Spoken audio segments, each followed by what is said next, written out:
35 anyos na driver patay matapos mahulog sa bangin ang minamanehong truck. Sugatan ang pahinante. Nakatutok si Russell Simorio.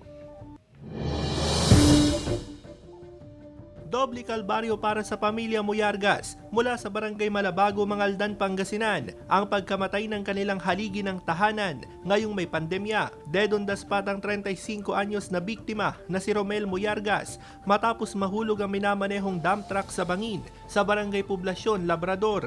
Naipit sa loob ng truck ang biktima. Matatanggal na po yung dito niya, saka nag-crack, maraming butas, tapos yung dito, tapos yung dito niya sa paa, lumabas po yung buto. Saka yung dito, tapos yung dito, lumabas yung laman. Matinding sugat sa binti naman ang tinamo ng pahinanteng si Felix Carvajal. Kwento ni Mang Felix, patapos na silang magkarga ng lupa sa truck nang mangyari ang aksidente. Hindi na-control. Lumiretso ka na. Hanggang nahulog na sa Paano ka po nakaligtas, sir? Hindi ko rin alam, doon ako sa dambak na. Tumalon Hindi ako tumalon, steady lang ako doon. Naglo-loading sila. Yun lang, ina-assist naman tong helper. Yung truck nila, biglang sudden papunta sa ililid ng bundok, sir. Tiniyak ng pulisya na walang foul play sa insidente.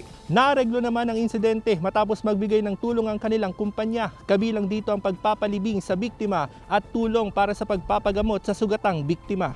Bukod sa natanggap na tulong, umaasa ang pamilya ng biktima na makatatanggap ng iba pang benepisyo mula sa kumpanya.